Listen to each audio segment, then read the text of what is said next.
Bismillahirrahmanirrahim. Alhamdulillahirabbil alamin. Wassalatu wassalamu ala asyrafil anbiya'i wal mursalin wa ala alihi wa sahbihi ajma'in. Syukur pada Allah Subhanahu wa taala, pada pagi ini sekali lagi kita dapat bersama-sama dalam sesi tafsir ringkas. Pada hari ini insya-Allah kita akan masuk pada muka surat 379. Alhamdulillah. Setelah daripada beberapa lama, setelah daripada kita sekarang dah ada pada muka surat 379. Hari ini 29 hari bulan Jun tahun tahun 2020. Alhamdulillah, kita telah sampai ke muka surat ini, dan untuk makluman, memang kita ada daripada rakaman daripada bahagian-bahagian pertama. Sepatutnya ada daripada muka surat yang pertama, Al-Quran, sehinggalah kepada muka surat sekarang, iaitu muka surat 379. Tapi ada sedikit, lebih kurang 5% daripada, terutama yang awal-awal daripada muka surat ini yang tidak ada. Yang saya pun tidak pasti kenapa tidak ada, rakaman hilang. Jadi kepada sesiapa yang nak mengikuti daripada awal, Alhamdulillah ada, kebanyakannya ada, 95%-nya ada. Alhamdulillah. Pada hari ini kita akan masuk pada muka surat, sebagaimana saya sebut tadi, 379, surah An-Naml, ayat juzuk yang ke-19. Pada hari ini insya-Allah ayat yang ke-23 sehinggalah kepada ayat 35 insya-Allah. Kita masih lagi bercerita tentang surah An-Naml. Surah An-Naml ialah surah semut. Surah semut ini, tema kepada surah ini ialah pentingnya kepada Muslim, kepada orang yang bawa Islam, kepada orang yang nak membawa mesej daripada Allah Subhanahu Wa Taala ni, mempunyai kekuatan, mempunyai ilmu, mempunyai apa-apa yang ada yang diberikan oleh Allah Subhanahu Wa Taala di atas muka bumi ini. Allah Taala berikan ilmu. Ilmu itu sendiri adalah sains, orang panggil sekarang ni, tapi ilmu itu artinya ialah pengetahuan. Apa-apa saja yang akan menjadi alat untuk manusia ni sampaikan apa yang ada pada dia. Jadi kadang-kadang orang terpegung kepada seseorang itu, kepada satu bangsa. Kenapa? Kerana kehebatan ilmunya. Sebagaimana Jepun, orang rasa hebat dengan Jepun, orang rasa hebat dengan Amerika, orang rasa hebat dengan Eropah, dengan orang putih dan sebagainya. Kenapa? Kerana mereka mempunyai kehebatan dari sudut ilmu-ilmu yang ada pada mereka. Jadi pada hari ini insya-Allah kita baca surah An-Naml, kita tengok salah seorang daripada nabi-nabi yang diutuskan oleh Allah Subhanahu Wa Taala, iaitu Nabi Sulaiman. Nabi Sulaiman diutuskan dalam keadaan dia menjadi raja, dan dalam masa yang sama dia telah diberi kekuatan yang hebat atas dunia ini, iaitu dapat memahami percakapan binatang dan juga dapat menundukkan semua benda yang lain selain daripada manusia juga, iaitu jin dan sebagainya. Jadi ini adalah kehebatan. Kehebatan ini tidak dicapai lagi oleh manusia pada hari ini. Kita tengok kan, walaupun hebatnya ciptaan manusia, tapi tak sampai lagi. Mungkin sampai akan datang, kita tak tahu. Tetapi nak menunjukkan bahawa pentingnya kita ini menguasai bidang-bidang yang ada pada manusia demi untuk kearah mana yang digunakan.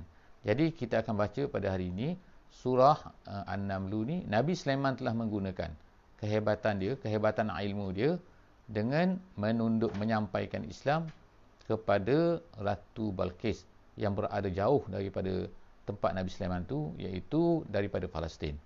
Dan Ratu Balqis ni tinggal di Sabak. Sabak ni ialah negeri Yaman.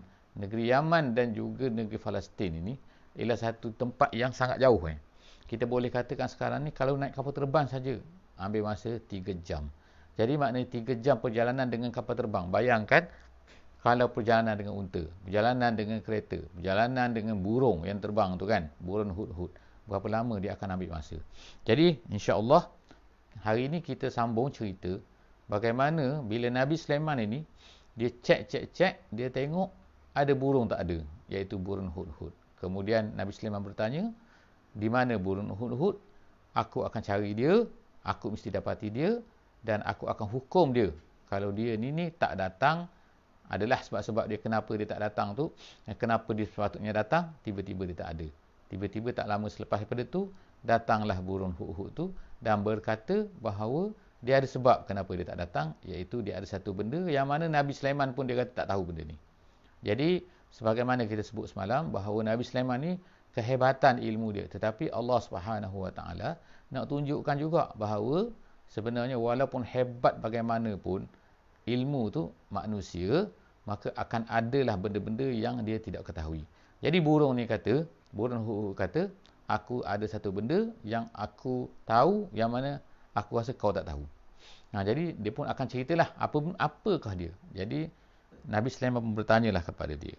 Jadi apa yang dia kata ialah dia beritahu kepada Nabi Sulaiman, a'udzubillahi minasyaitonirrajim, inni wajadtu imra'atan tamlikuhum wa utiyat min kulli syai' wa laha 'arsyun 'azim. Iaitu ayat 23. Burung hut-hut berkata, maknanya sekarang bercakap dengan Nabi Sulaiman dah sebab Nabi Sulaiman faham bahasa dia, iaitu aku dapati seorang perempuan tamlikuhum, yang menguasai mereka, wa utiyat, dan dia diberi min kulli syai', pada segala sesuatu benda. Kemudian walaha 'arsyun 'azim, kemudian dia ni memiliki satu singgahsana yang hebat. Jadi apakah yang disebutkan oleh tiga perkara yang disebutkan oleh oleh burung hut-hut kepada Nabi Sulaiman, iaitu yang pertama, dia ni menjadi raja, tamlikuhum. Kemudian yang kedua, wa utiyat min kulli syai', maknanya dia ada kuasa. Bukan jadi raja saja tapi tak ada kuasa. Ni ada raja, dia menjadi raja dan dia ada kuasa. Dia nak buat apa-apa. Wa utiyat min kulli syai', dia nak apa semua boleh. Kemudian walaha 'arsyun 'azim, kemudian dia ada singgahsana yang hebat pula. Maknanya dia ni bukannya kerajaan yang main-main, bukan kerajaan kecil tapi kerajaan besar. Jadi dikatakan bahawa ini adalah Ratu Balqis. Ratu Balqis ni, dia ni mewarisi kerajaan daripada ayah dia. Jadi sebelum tu lelaki, tiba-tiba dia ni perempuan dan dia memiliki kerajaan ini kerana hasil daripada warisan ayah dia, dan dia seorang yang sangat cerdik. Kita nak tengok kecerdikan dia ialah tengok selepas daripada ni, dia sebagaimana yang diceritakan oleh Allah Subhanahu Wa Taala. Allah kata apa? Allah kata cerita lagi dalam Quran ni, wajadtuha, meriwayatkan kata-kata hut-hut ni kepada Nabi Sulaiman. Dia kata wajadtuha, tapi wajadtuha wa qaumaha yasjuduna lisyamsi min dunillah. Dia kata aku tengok dia apa? Dia dan kaum dia, maknanya orang negeri Yaman pada masa tu, yasjuduna lisyamsi, dia sujud kepada matahari, maknanya beribadat kepada matahari. Maknanya kerajaan hebat dah, tapi sujud kepada matahari, menyembah matahari. Pelik kan? Tak pelik pada masa tu memang ramai yang pelik-pelik sembah matahari. Sampai sekarang pun walaupun orang cerdik kan, di negeri Jepun ramai juga orang yang menyembah matahari. Sebab itulah lambang negeri Jepun tu lambang matahari, sebab dia memuliakan matahari sejak daripada dulu kan. Jadi itu maknanya walaupun dia ni cerdik, universiti lah nombor 1 dalam dunia lah, tapi sembah matahari. Ada orang sembah palang, ada orang sembah macam-macam kan, sembah benda-benda yang pelik-pelik. Jadi sebab itulah apa yang diceritakan ni tidak pelik. Okey, satu benda yang kita nak tengok kat sini ialah burung hut-hut. Burung hut-hut tu tengoklah. Dia kata aku tengok gini pada Balqis, tapi aku tengok dia sujud kepada matahari. Tengok apa yang ada dalam pemikiran hut-hut ni, ditarbiah oleh Nabi Sulaiman. Hasil tarbiyah ni ialah semua benda dia tengok ialah dari segi agama. Kan? Yang penting dari segi agama. Memang kehebatan dia ada macam tu. Kehebatan bangunan yang tinggi, kehebatan gini. Tapi apa yang dia tengok ialah sujud pada matahari. Maknanya sini ialah kan, pemikiran hut-hut tu ialah pemikiran dakwah. Hebatnya hut-hut tu ialah semua hebatnya binatang-binatang yang ditarbiah oleh Nabi Sulaiman ialah mereka melihat satu benda, pergi ke mana-mana, mereka akan tengok dari sudut agamanya. Kalau kita pergi, maknanya pergi Russia, kita tengok hebat orang Russia gini. Tapi kena tengok kan, apa dia ni? Komunis. Komunis. Jadi kita kena sedih, kita kena tengok, kita kena fikir macam mana nak ubah dia tu. Jadi inilah yang berlaku kepada hudhud. Kalaulah manusia tak berfikir macam tu, maka malu kepada burung hudhud ni. Jadi hudhud kata lagi, wa zayyana lahumus syaitan a'malahum. Syaitan telah menghiaskan amalan mereka. Jadi sujud pada matahari tu, syaitan kata elok. Teruskan. Syaitan bagi ilham kepada mereka kan. Kemudian fasaddahum anis sabil fahum la yahtadun. Syaitan tu halang manusia tu, halang kaum ini daripada sembah Allah Subhanahu Wa Taala, daripada jalan yang betul. Dan kemudian mereka pun tak dapatlah petunjuk. Selepas daripada itu, apa? Alla yasjudu lillahi allazi yukhrijul khab'a fis samawati wal ard wa ya'lamu ma tukhfuna wa ma tu'linun. Jadi seterusnya, ulama-ulama tafsir kata ada dua bacaan di sini. Yang pertamanya alla dengan sabdukan lam tu. Yang keduanya dengan ala gitu. Gitu kan. Ala. Jadi ala yasjudu lillah, kenapa mereka tidak sujud? Tu yang pertama. Kalau alla yasjudu, supaya mereka tidak sujud kepada Allah yang telah yukhrijul khab'a fis samawati wal ard, yang mengeluarkan benda-benda yang khab'a, iaitu yang tersembunyi, yang terlindung, yang kita tak nampak asal dia. Jadi kita tengok satu-satu kat sini ialah yang pertama kat sini ada yang baca tadi Allah, ada baca ala. Jadi kalau ala tu ialah kenapa manusia ini, kenapa mereka ini semua tidak sujud kepada Allah Subhanahu Wa Taala. Tu yang pertama. Yang kedua ialah Allah, iaitu sambungan daripada sebelum daripada ayat ni, iaitu ayat 24.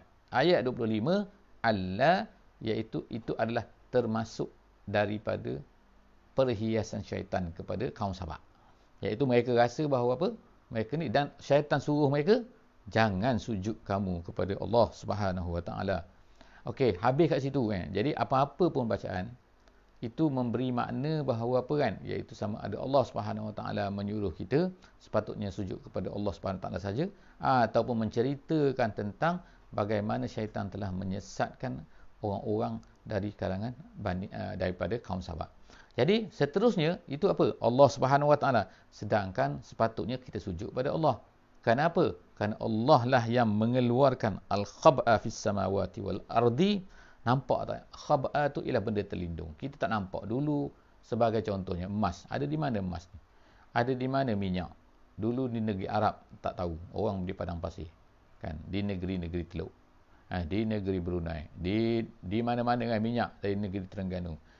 Orang tak tahu dalam tanah tu ada minyak. Kemudian tiba-tiba orang jumpa. Dan manusia jumpalah yang Petronas ke, Esso ke, Shell ke. Jadi mereka kata mereka jumpa. Jadi sebenarnya bukan mereka hanyalah meneroka. Kalau mereka meneroka, mereka ada ilmu, mereka ada teknologi, mereka meneroka, tiba-tiba keluarlah minyak. Siapa yang keluarkan minyak tu? Siapa? Mereka kata mereka lah yang boleh keluarkan minyak. Tapi sebenarnya Allah Subhanahu Wa Taala. Tengokkan, Allah yang mengeluarkan benda yang tersembunyi. Dulu di sini tak ada logam ni, tak ada lombong, emas di mana? Di tempat di Terengganu ni ada satu tempat, emas banyak, kan? Di mana tempat dia? Di Rusila. Tempat dia nama dia Rusila. Orang pergi lombong emas, banyak emas, banyak, ramailah yang mati pun, tenggelam dan sebagainya. Tapi maknanya kat sini orang tak tahu dulu ada emas kat situ. Kalau daripada dulu ada emas, orang kan ambil pergi awal-awal lagi kan. Kalau daripada dulu ada emas, ada platinum ke, ada apa benda lah kan. Jadi orang akan pergi. Tapi kenapa orang tak pergi? Sebab orang tak tahu. Jadi Allah Ta'ala telah menunjukkan manusia kepada benda-benda yang ada di dalam perut bumi, dan kadang-kadang ada di langit yang kita tak tahu lagi. Bagaimanakah ini semua? Wallahu a'lam bissawab. Tapi Allah lah yang mengeluarkan yukhrijul khab'a. Allah Ta'ala mengeluarkan daripada bumi, daripada langit. Wa ya'lamu ma tukhfuna wa ma tu'linun. Jadi kita, oleh kerana itulah maka kita kena tahu jugalah. Kita kena yakin Allah Subhanahu Wa Taala lah yang akan boleh mengeluarkan apa yang ada dalam dada kita. Kita sembunyikan, Allah Taala tahu. Kita zahirkan, Allah Taala tahu. Maknanya manusianya hanya tahu apa yang kita zahirkan. Kalau kita tak zahirkan, manusia tak tahu. Tapi Allah Ta'ala tahu apa yang zahir, apa yang batin. Kemudian, Allahu la ilaha illahu wa rabbul arshil azim. Jadi, Allah ni, dialah tiada Tuhan melainkan dia. Dialah rabbul arshil azim. Jadi, nampak tak? sempena daripada cerita Hud-Hud. Hud-Hud kata, oh, apa ni Sabak ni, Balqis ni ada Arsyun Azim. Dia ada, Allah pun kita tengok sini Rabbul Arsyil Azim. Tapi kalau Balqis tadi tu dia memiliki, tetapi Allah ini adalah bukan memiliki, tapi dia tuan kepada semua benda tu. Jadi walaupun manusia kita nampak dia ada singgasana, dia ada kerajaan yang hebat, tetapi itu adalah Allah punya kan. Allah Taala yang beri pada dia. Bukannya dia dapat sendiri kan. Dia dapat sementara, lepas tu dia pun mati juga kan.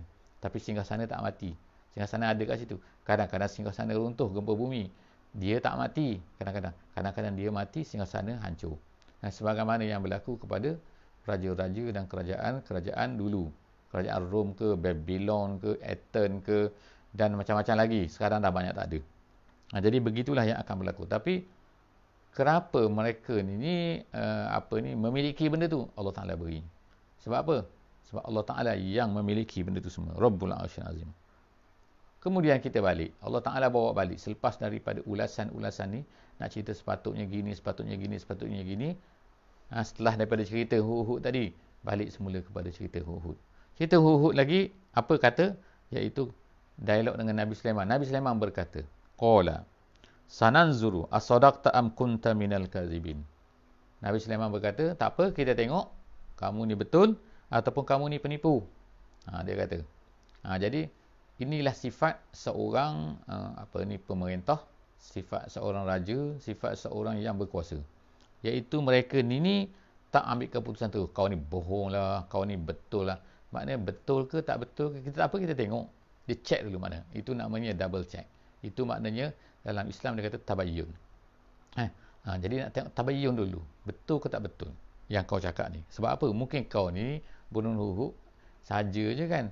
Nak lari kan, sebab nak takut nak kena hukum tadi. Jadi dia kata sini, izhab bi kitabi haza fa'alqih ilaihim summa tawalla anhum fanzur maza yarji'un. Nabi Sulaiman tulis surat. Lepas tu diberi kepada burung Hud-Hud, dibawa. Burung Hud tu bawa. Kemudian burung Hud tu diperintahkan supaya terbang. Pergi hantar kepada, kalau dikata kat sini fa'alqih ilaihim, campakkan kepada mereka. Kenapa mereka? Sebenarnya Nabi Sulaiman ni, burung Hud-Hud ini, dia bawa surat tu, dia bukan diperintah oleh Nabi Sulaiman campakkan kepada semua orang tu, semua orang Sabak. Ramai orang Sabak. Macam mana nak beri kan? Tapi sebenarnya menurut cerita dalam riwayat-riwayat tafsir, dia kata dia pergi kepada tempat Ratu Balqis tu. Ketika Ratu Balqis tu duduk seorang diri, bersendirian, kemudian dia campakkan surat tu. Jadi Ratu Balqis pun tengok. Jadi maknanya campak tu seorang saja, kepada seorang saja, bukan kepada semua. Tapi kenapa disebutkan ilaihim? Kenapa? Kepada mereka. Kerana mereka ni dianggap sebagai sama saja. Dianggap sama, iaitu kenapa? Menyembah api. Jadi sebab itulah diguna perkataan sini, hikmah digunakan perkataan ilaihim. Seolah-olahnya ambil, pergi tengok, campak kepada mereka. Jadi dia kata ilaihim summa tawalla anhum, kemudian lari sikit. Jadi dia pun campak, burung tu campak kat situ. Kemudian dia pun duduk kat tepi jauh sikit, dia tengok apa yang dibuat oleh Balqis. Jadi Balqis pun tengok surat tu, dia pun ambil, dia pun baca. Nabi Sulaiman perintahkan kepada burung Hud, fanzur maza yarji'un, tengok apa benda mereka buat. Kemudian nanti apa benda keputusan mereka. Itu maza yarji'un. Dia rojok macam mana perbincangan dia macam mana. Qalat ya ayyuhal mala'. Lalu berkatalah, bila Balqis ni tengok surat tu, dia pun panggil lah al-mala', ketua-ketua tu kan, iaitu pembesar-pembesar dia. Dia panggil minta pendapat. Jadi nampak sini tunjuk bahawa Balqis seorang yang cerdik. Dia tak buat keputusan terus. Dia mentang-mentang dia raja, dia buat keputusan suka hati dia. Itu Maharaja Lela nama dia kan. Ataupun raja yang tidak mau menerima pendapat orang lain. Tapi dia tanya.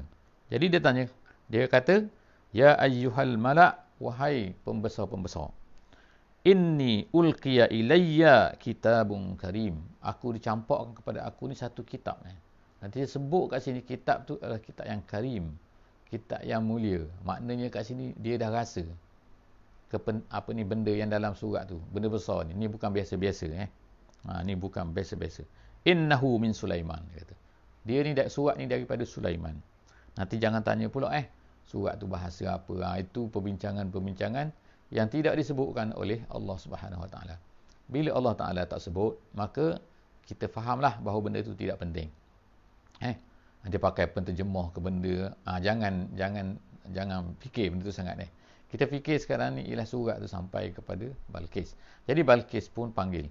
Kemudian dia kata, aku dicampakkan surat ini daripada Sulaiman, dan dianya adalah starting dia dengan Bismillahirrahmanirrahim, dengan nama Tuhan, bukan dengan nama matahari, bukan dengan nama dewa, bukan dengan nama apa kan. Ni pelik sikit surat daripada seorang yang pelik. Kerana apa? Kerana dia bermula dengan nama Allah Subhanahu Wa Taala. Alla ta'lu alayya wa'tuni muslimin. Apa konten surat tu? Itulah konten surat tu, iaitu ringkasan dia. Dia kata, hendaklah kamu jangan menyombong. La ta'lu alayya, jangan nak lawan aku. Tapi wa'tuni muslimin, tapi datanglah kepada aku dalam keadaan muslim. Artinya tunduk kepada Allah Subhanahu Wa Taala. Nampak tak, konten surat itu sendiri adalah konten dakwah, mengajak kepada tunduk kepada Allah. Jadi itulah sepatutnya surat yang dibuat oleh di antara raja-raja, pemimpin-pemimpin sepatutnya kan, iaitu tujuan kita ni menjadi raja, tujuan kita menjadi pemerintah, tujuan kita ni diberikan kuasa oleh Allah Subhanahu Wa Taala. Kena faham tujuan dia. Tujuan dia adalah untuk membawa manusia kepada Islam. Tapi kita ni taklah kan, kita ni tak jadi raja. Kita ni hanya dapat ilmu sikit, kita dapat belajar sikit luar negeri, dalam negeri, universiti kan. Kita dapat belajar, dapat degree, dapat master, dapat PhD, kita tak kira lah. Dapat kuasa sini, di posisi-posisi sini, jawatan-jawatan. Jadi kena ingat semua tu, bahawa semua jawatan-jawatan tu, semua posisi-posisi tu diberikan oleh Allah Subhanahu Wa Taala. Dialah Rabbul Arsyil Karim. Dialah Rabbul Arsyil Azim. Dialah pemilik kepada benda-benda tu. Jadi sepatutnya bila kita dapat benda tu, kita kena gunakan untuk menyampaikan Islam sebagaimana yang disebutkan oleh dalam cerita ni. Kemudian qalat ya ayyuhal mala aftuni fi amri. Jadi dia kata, tolong ceritakan sikit aku, bagi pandangan sikit. Aftuni itu bukan minta fatwa, tapi artinya ialah tolong beritahu pendapat kamu semua fi amri, dalam urusan aku ni, dalam kerja aku ni. Ma kuntu qati'atan amran hatta tashhadun. Dan aku ni tak akan buat keputusan, aku tak decide something, melainkan aku akan nak minta dulu pendapat kamu semua. Tashhadun maknanya kamu hadir, kamu wujud, maknanya kita bincang dulu. Jadi qalu, berkatalah pembesar-pembesar dia, orang-orang yang dikeliling dia tu pun kata apa? Qalu, jadi beri pendapat ni, nahnu ulu quwwatin wa ulu ba'sin syadid wal amru ilaiki fanzuri maza ta'murin. Itu pendapatnya. Maknanya pendapat kaum dia pun, pembesar-pembesar dia orang cerdik juga. Iaitu macam mana dia kata, kami ni dia kata, ini pendapat mereka. Kita ni orang-orang yang ulu quwwatin, orang yang mempunyai kekuatan. Dia katakan dalam tafsir, dia kata iaitu badan-badan mereka ni orang-orang yang hebat, sadu-sadu semua. Kan, bukan orang koman-koman, bukan orang kurus-kurus, bukan orang lemah-lemah semua kan. Tapi ulu quwwatin, mereka mempunyai kekuatan. Kemudian ulu ba'sin syadid, mempunyai kekuatan senjata, teknologi dan sebagainya. Itu makna kekuatan badan pun kuat, kekuatan persenjataan pun kuat. Kita ni ulu ba'sin syadid wal amru ilaiki, tapi apa-apa pun dia kata serah pada kamulah wahai Balqis. Fanzuri maza ta'murin, kamu berilah pendapat kamu, kita ni akan ikut saja. Maknanya maksud kat sini ialah tunduknya mereka kepada Balqis ni kan. Mereka akan buat apa saja keputusan Balqis. Kemudian apa kata Balqis? Qalat innal muluka iza dakhalu qaryatan afsaduha wa ja'alu a'izzata ahliha azillah wa kadzalika yaf'alun. Kata Balqis, biasanya, ni kebiasaan. Ni bukan Sulaiman, tapi kebiasaan dulu. Jadi maknanya dia ni mempunyai ilmu yang luas. Dia mempunyai pengetahuan tentang apa yang berlaku di tempat lain. Biasanya dia kata, muluk ni raja-raja.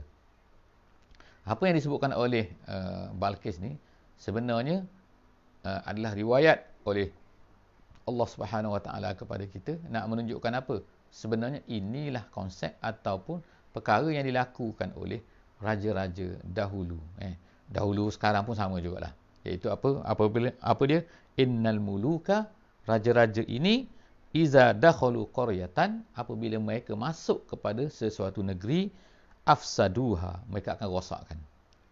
Rosakkanlah semua benda. Sebab apa? Dia nak tunjuk dia kuat. Kemudian waja'alu a'izzata ahliha azillah. Perkara yang kedua, dia akan ubah apa? Iaitu orang-orang yang hina di negeri itu akan naik, orang-orang yang mulia di negeri itu akan dihinakan. Biasa betul lah. Maknanya kerajaan-kerajaan yang akan masuk, maka ketua-ketua di negeri itu dia akan bunuh, dia akan buat apa benda saja kan. Anak dia, jadi macam-macam dia akan buat. Dan dia akan ambil orang-orang yang dulunya hina ni, akan menjadi tali barut dia lah kan. Iaitu penjahat ke benda kan. Orang di negeri itu akan dijadikan sebagai orang yang hebat. Kemudian kazalika yaf'alun. Macam itulah mereka buat. Jadi kita tengokkan apa yang berlaku dalam sejarah Islam. Apa yang berlaku ketika Mongol masuk ke Baghdad. Apa jadi? Dia hancurkan semua. Dan dikatakan hampir 2 juta orang telah dibunuh pada masa itu. Dikatakan. Wallahualam. Sehingga mayat-mayat itu menjadi busuk, merata-rata dan sebagainya. Dia bunuh suka hati dia. Jadi ini apa yang berlakulah yang diceritakan oleh Balqis ni memang betul kan. Dan begitulah juga bila orang Kristian perang salib, mereka masuk dan menawan Baitul Maqdis sebelum daripada dibebaskan semula oleh Salahuddin. Jadi apa yang berlaku ialah mereka habis bunuh kan. 70,000 orang dikatakan orang Islam telah dibunuh di dalam Baitul Maqdis sahaja. Jadi bayangkan betapa jahatnya lah raja-raja ni kan akan masuk. Tetapi bila seorang tu Islam, kita orang Islam kan, bila kita masuk ke sebuah negara, kita tidak dibenarkan buat macam tu. Nabi SAW pesan, Umar radhiyallahu anhu pesan apabila nak hantar tentera, iaitu kamu semua, Nabi pun kata macam tu, saya Umar pun kata macam tu, jangan bunuh kanak-kanak, jangan bunuh perempuan, jangan bunuh orang yang sedang bertapa, iaitu orang kamu yang tidak berperang melawan kita. Jadi jangan usik mereka, biarkan mereka ni. Sebab apa? Mereka tak kacau kita. Kenapa kita nak kacau dia kan? Kita ni berperang bukan sebab kita suka berperang. Bukan kita nak tawan dia, bukan kita nak hinakan orang-orang negeri tu, tapi kita nak supaya mereka ni terima Islam, dapat dengar Islam dengan baik. Kemudian kalau ada orang menghalang, barulah kita lawan dia. Tu tujuan. Jadi isyarat daripada Balqis ni kepada apa yang dia cakap ni sebenarnya memberi isyarat bahawa kita jangan lawan. Sebab apa? Kalau kita lawan, habis kita ni. Kemudian wa inni mursilatun ilaihim bihadiyah. Tapi kita pun nak test juga dia. Tak ditest. Hantar surat ni, nak tengok betul tak betul. Huk cakap ni. Sekarang ni Balqis pula nak hantar surat. Hantar surat kepada siapa? Nak hantar, bukan hantar surat, hantar hadiah dia kata. Wa inni mursilatun ilaihim bihadiyah. Aku nak hantar kepada Sulaiman ni hadiah. Bihadiyah. Fanaziratum bima yarji'ul mursalun. Dan kita tengok macam mana dia buat keputusan. Kita tunggu utusan kita yang hantar hadiah ni balik, dia akan cerita apa bila Nabi Sulaiman ni dapat hadiah. Kita akan tengok sama-sama. Jadi cerita kita berhenti, muka surat kita berhenti kat sini pada hari ni. Nak buat macam mana kan? Jadi kita akan sambunglah esok pagi insya-Allah, kalau tidak ada masalah, 30 hari bulan Jun tahun 2020, kita akan sambung pula pada muka surat 380, cerita tentang seterusnya apakah yang berlaku bila Balqis hantar hadiah kepada Nabi Sulaiman. Apa yang berlaku? Kita baca sebagaimana yang diceritakan oleh Allah Subhanahu Wa Taala di dalam Al-Quran. Wallahu a'lam bissawab. Aqulu qawli hadza wa astaghfirullahal azim li wa lakum wa billahi taufiq wal hidayah. Wassalamu alaikum warahmatullahi wabarakatuh. Subhanakallahumma wa bihamdik nashhadu an la ilaha illa anta nastaghfiruka wa natubu ilaik. Bismillahirrahmanirrahim. Wal 'asri innal insana lafi khusr illa allazina amanu wa amilus solihat wa tawasaw bil haqqi wa tawasaw bis sabr.